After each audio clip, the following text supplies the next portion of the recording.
What's going on? It's Justeeni here. I can already hear the comments.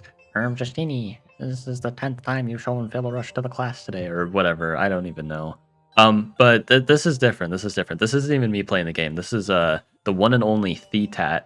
You guys might know him already. He sent me this game and said, rate my Fatal Rush. And then I saw it, and just like immediately, like, I mean, I just started like, hold on, actually, no, I shouldn't say that on YouTube. Forget what I said there. So I knew I had to make this a video though. Like, this game was just like genuinely nuts. So let's just get right into things. You're gonna see what I mean. So we have this kind of lighthouse opening. This is the only way to do Philo with Chinchi. You have to do a lighthouse opening. It's not a turn 0 lighthouse, but it is a turn 1 lighthouse. And we see Star Ruin, which is going to lead into that Philo. You see Org, already pretty uncommon lines for Chinchi, but it is going to work out pretty nicely here thanks to the Star Ruin. Philo farming, pretty cap. And yeah, we're using farms as Chinchi, so already we're Philoing, we're farming.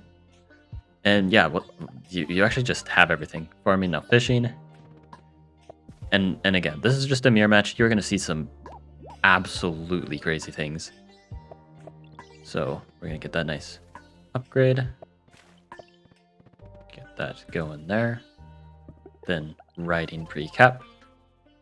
Getting that rider ready, and if we look at Pacifist, we are just finished. So we will get that monument. The opponent, though, has construction, which is also very unusual to see with Chinchi. Like, this is one of the strangest Chinchi games I've ever seen. And we see Altar Piece dropping, going to lead to a giant with possibly hunting.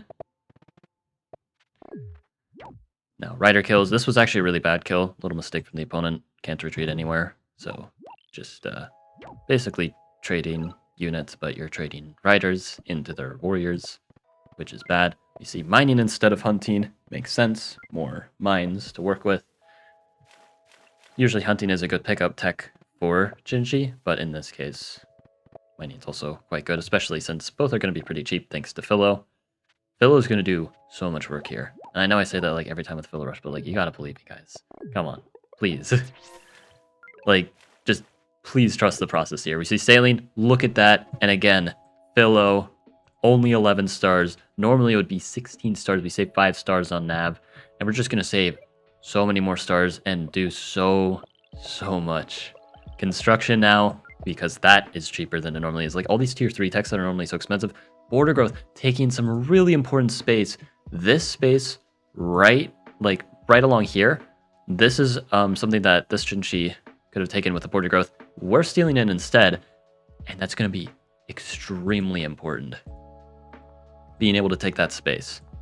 Trust me, it's going to matter a lot. You might see how this game starts to evolve.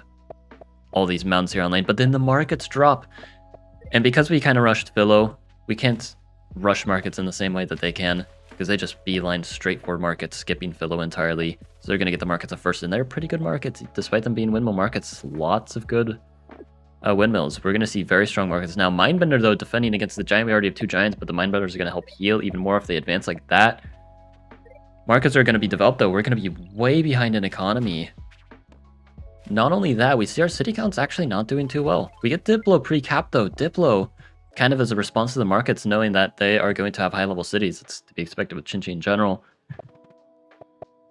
But the markets are going, and really, if we just think about this position, the only advantage that we have is that we have Philo. However, some really good plays here. This play right here, when I saw this, this is when you know we're working with a world champion tier player here.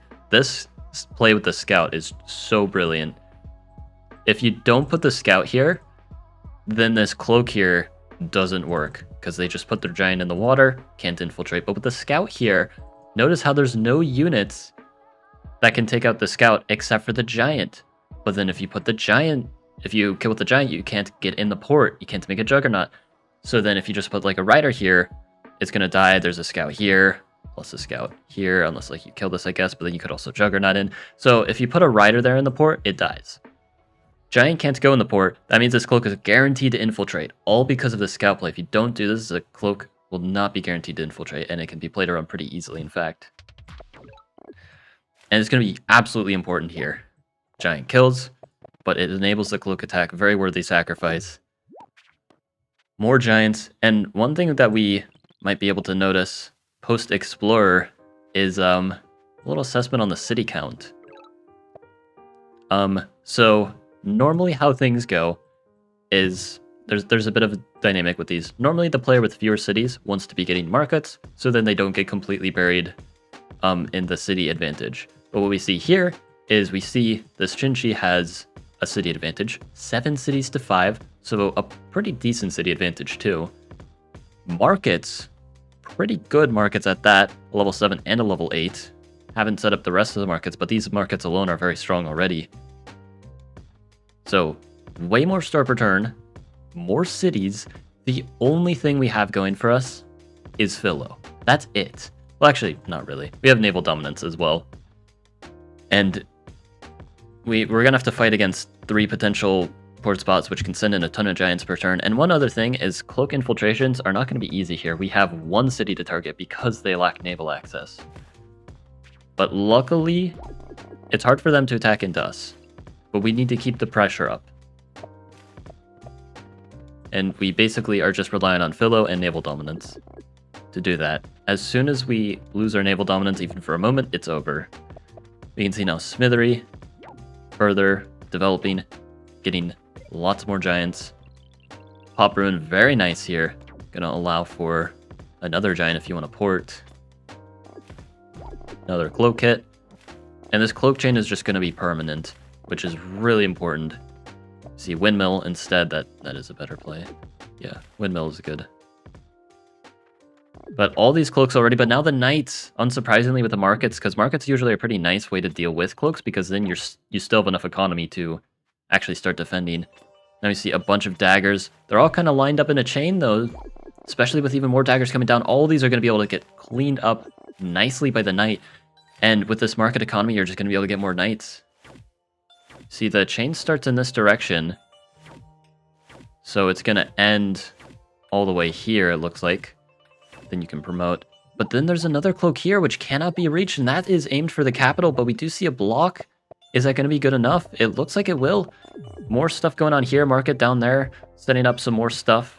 More economy, because why not? Knights, swords defending. Or just continue sending cloaks.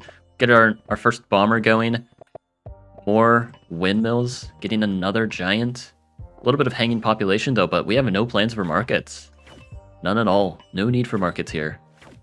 Knights are going to clean up the cloaks though, so it seems like there's just not going to be an option to break through, and their defense is only going to get stronger. Border growth setting up even stronger markets. The eco advantage is insane, and it's only going to get more insane. Chains through here, kills the Mindbender, starting to counterattack a little bit, and this is looking really bad. So many giants, so many knights, swords, riders, but then we get a cloak over here because we're landing these cloaks over here.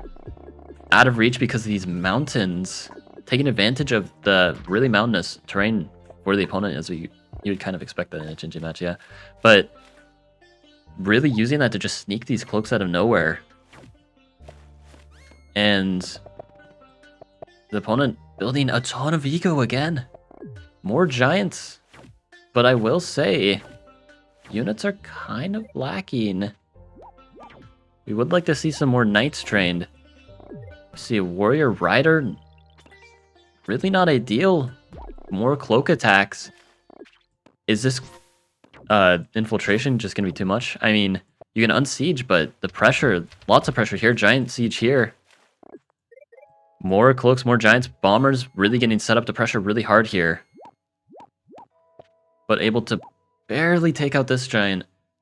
And we can, in fact, take care of this city as well. But we're going to need more units. See a unit going in the water, though. Now, another warrior. Knight. Looks like these warriors might turn into bombers, actually. Why else would you be putting them in the ports? Bombers going to town. Bombers are going to get so much value here. Again, you're down in star per turn, so you really need these efficient trades. Defender sieges. More cloaks ready. So you're going to hopefully be able to sustain 2 cloak chains here. And again, the opponent has a ton of markets, so they're still going to be way, way up in eco. We've got another Mindbender here, just kind of holding the line here, making sure they can't break through. another chain here. And it looks like all that this Katsali colored Shinji needs to do is just spam knights. You have so much eco here, even despite the cloak chains. Knights are even reaching up, attacking these bombers, so this bomber has to back up, just barely alive. More cloaks infiltrating though. Again, this like unreachable spot, despite the fact that this city is landlocked, still able to infiltrate it regularly. And we've got another giant landing, just really hoping to get something, because if you don't, then eventually the opponent is going to get a counterattack. They have the city advantage. Surely they're going to be able to make something out of it eventually. Maybe they start counterattacking with cloaks if they can stabilize here. But for now, they're just spamming more knights, but they are still getting a little greedy. Not as many knights as they should be making, maybe. But they have so much eco. How is this even, like, losable? Another attack here, another cloak. Same story. And the same thing seems to be happening every time, just unsieges, calls it a day. Bombers here, making it really easy to deal with this, and again, since you have the market, you don't really care about losing eco. Another bomber here! That's going to help with dealing with all of this. And we have to do a giant push. We are able to do it. Take out the giant. That's another giant gone. We really need those giants to even hope to hold a siege here. More bombers in the water, Juggernaut. Like, so many giants from the opponent. Though they do wish they had more knights. Now we finally get Eye of God with this connection on the capital, which could potentially serve to be useful. Another cloak hit there. Now ramming. Going for another attack. Not quite able to siege, though. So maybe ramming a slight mistake. Not upgrading that city yet. We just can't quite afford it. Now, again, Knight Chains it, disband the Giant. Can't really use it. I mean, the eco, the extra stars isn't that useful either. We see even more upgrades using the forges and windmills to just get so much economy out of these markets. Have the bombers, have the knights, even with this constant cloak chaining. Still able to get things done, but these cloaks sneaking around, potentially able to keep hitting the capital if you can chain 3 cities at once. Even though the opponent is up 2 cities, if 3 of them are getting chained, that might actually be overwhelming. Defender slides in. Rhodes connects, gets a giant. And important question, how are we dealing with this siege? You see a bridge, takes care of this, but the opponent got too greedy. Just didn't spam enough knights, and they're actually just losing the city by force, so they destroy everything there. Except for the windmill, I guess. That's chilling there. But now a bunch of bomber hits, and taking this one foothold here is going to make a huge difference. Suddenly, the city count is equalized now, and big hit to the economy. Cloak chains are still continuing, but it seems that the opponent's advantage is slipping. Seemed like they should have had it in the bag, but losing the city is going to be too much. Bombers are still able to defend here. Like, this side of the map is just unbreakable. So many giants, so many things, so much nonsense. It's not over yet, though. Cloak is going to walk in. But now Cloak Chain's over here because you've got these cloaks landed, which wouldn't have been able to, like, be here. And you can really see just the unit advantage on this side of the map, despite the east, like, northeast being really, really secure. And I mean, now trade comes down. Like, I really just want to, like, pay attention to the units. Like again, the opponent had, like, double the economy, pretty much. About double the economy. But despite that, we're able to just have so many units, and I think part of that is, dare I say, philosophy, making us able to get a nice discount on these techs. Because we did need a lot of techs to do all this. And Cloak's also putting in a ton of work. Mindbender's like holding it, this western side. Yeah, there's just so much going on here. What an absolutely ridiculous game. You can really see just what these top players are capable of. Theetat showing why he is one of the best players. Like, again, the opponent was up 2 cities. Way more economy. They are even getting some cloak chains, but they've pretty much lost their advantage. They get the siege here with the giant, and that seems really good. But is it going to hold? It really needs to hold so that you can get back in the game. There's a bomber hit. Another bomber hit. Another bomber hit.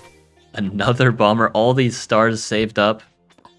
And it's going to be a very easy on siege. Not even needing the giant here. Walking up the more giants. Mindbender here. Giants walking up, pressuring the capital. And this is just going to be too much. Again, despite being equal in cities, you just can't train units in all of your cities. While Theetat is having a great time with the cloaks, forcing out so much of response that you just can't keep up here. And again, even though the northeast is completely secure, the west has fallen, as they say. And this is going to be the last turn of the game. You can just see more cloak connections. You're just unable to make use of these frontline cities in the east, which really sucks. So you basically are only playing with 4 cities, except this city's also getting constantly pressured. So it's as if you only have like 3 cities. It's as if you have half the cities, despite the fact that the city count is equal. And again, even after resignation, after losing the city, we can still see they had more economy with 3 cloak chains. Like, seriously, no, like the economy difference, like before they lost the city, was actually insane. Like look at this. This is after getting destroyed by multiple cloaks and having their city sieged and destroying that. Like at the beginning of their turn, it was 70. We look at last turn, 62 with 3 cloak hits. Without the cloak hits, 84. So cloak hits just bring it to, now it's about double. What the heck? Again, down in cities, down in eco, Billow, and diplomacy, really. Diplomacy was also very important here. And naval dominance. But I'm going to say it was all Philo. Philo carried, of course. Absolutely insane stuff. Hope you guys enjoyed. Like and sub. And have a good one.